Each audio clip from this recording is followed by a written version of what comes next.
This story happened in the countryside of Piaui, in my town.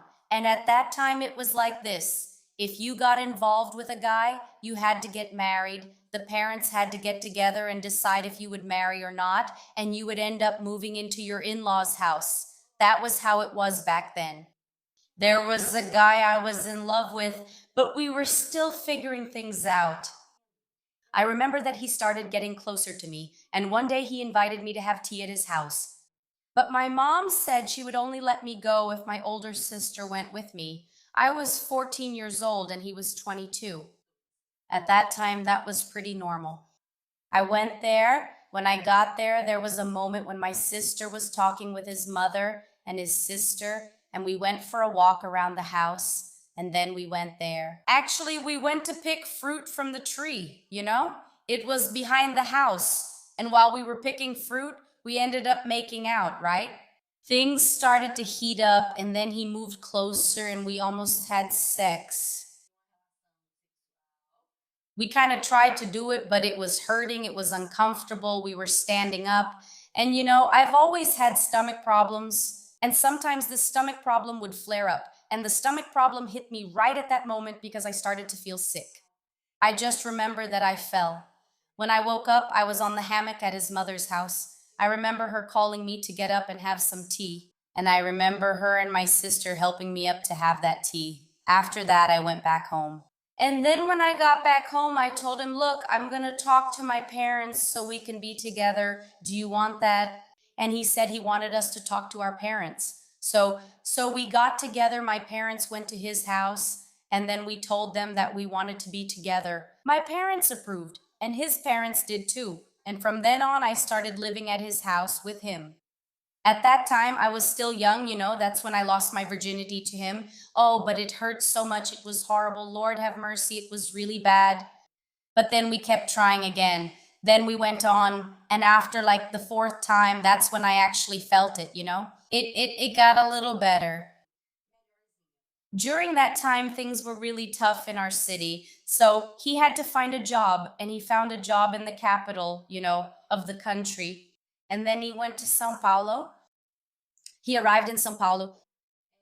It was like this. He worked for 4 days at the company that had brought him. And then he already sent the money and sent for me. So he went there, sent for me. And then I went to the big city with him. When I arrived in Sao Paulo, I fell in love with this city.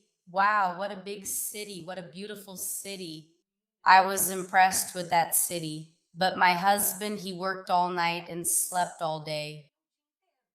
So I didn't spend much time with him. It was kind of like that. I was very lonely. I started to feel really needy. And during that time, the place where we lived, there was a couple next door who always invited me to their house. So I would go. I'd go there to have coffee, eat bread, things like that, neighbor stuff. But then their friend came along. This couple had a friend who used to visit their house. This man was my downfall.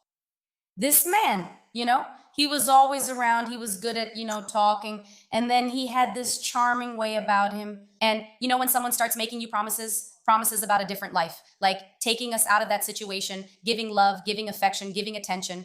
And in my loneliness, in the heat of the moment, what did I do? I grabbed everything that was mine and went to live with the guy at his parents' house. When my father found out back in the countryside, he came to the big city to get me because I was 14 years old. Wow, I was so angry at my father because he was taking me away from the place I chose to be, right? I left.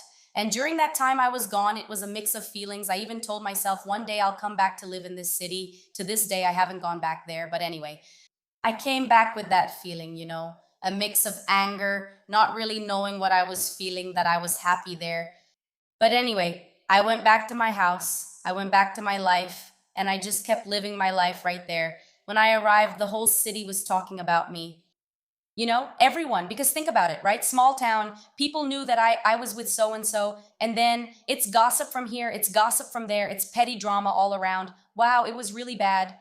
Time went by, 2 months passed, and then 2 months passed. I kept thinking about him, about my first love. I kept wondering, did I do something wrong? I was just a 14-year-old girl, guys, who was feeling lonely in a big city. And then he came to the city, to my city. and I ran to the gate because even though I wasn't talking to him anymore, I wanted to see him walk by. And I saw him walk by, And then when I saw him walk by, I went to talk to him and I asked him to take me back. But he told me no and all that because he had met someone else. And then he made things official with another woman. My world fell apart because that's when I realized that I loved him. What a mistake I had made, what I had done, why I had done it. Because he and we had so many plans and so many dreams. We thought about getting married. We thought about having children. We thought about building our life together. And moving to Sao Paulo was already a dream come true for us to achieve our goals. But anyway, I moved on too. He was with someone else, and I got involved with another man. I ended up with a man who wasn't a good guy. He wasn't a nice person. I ended up having a child with him, but the relationship didn't work out. I ended up breaking up with that guy. Then time went by. I was alone. And then he came back to the city again. And when he came, he wasn't with the woman anymore. And he asked me to get back together. But right then, I turned to him and also told him no, that I wouldn't get back together. Because at that moment, I wasn't in a good place mentally to go back. I had just gotten out of a relationship that had traumatized me and had left me with a child. So I wasn't ready to get back together. And then he went his own way, and I stayed there. Then I met another guy. This one, I actually liked him, He was actually nice to me. And then I got pregnant with my second daughter. But remember, I had that stomach problem?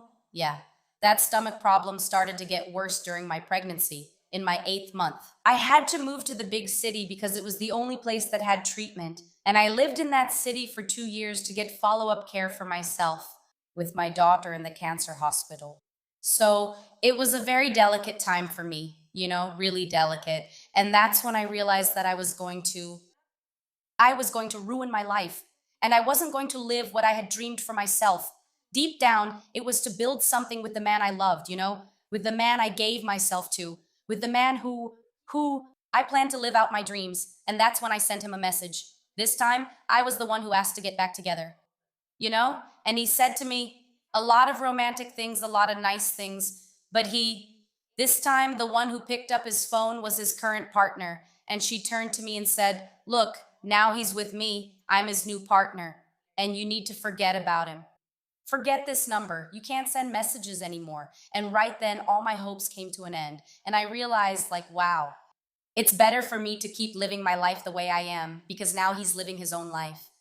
Well then, I broke up with this second guy, from my pregnancy at the hospital. And there I was, single, with 2 kids, still in love with my first love, not living any of the things I always wanted for myself. Then I met my current husband, And then I also ended up having my 3rd child with him. And in all that, what happened? I was just fine, in my own world. And he comes back, my first love, he comes back.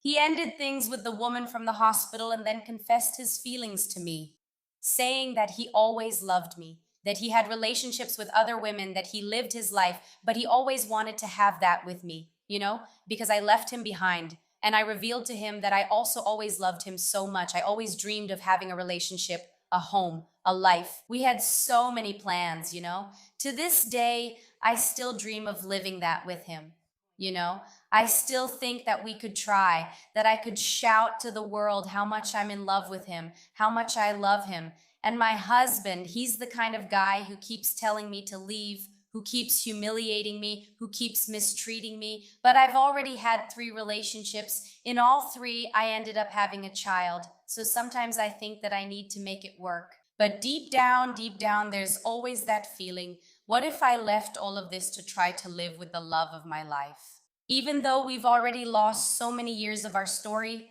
that's still something my heart wants. Hi, my cats, how are you all doing?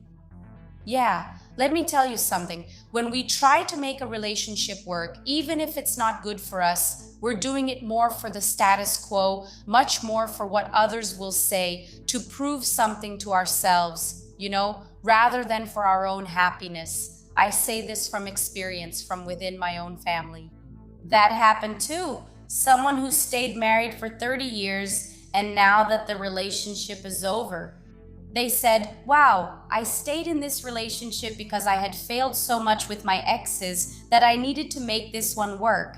even though it was a bit of an abusive relationship. That was a little more limited.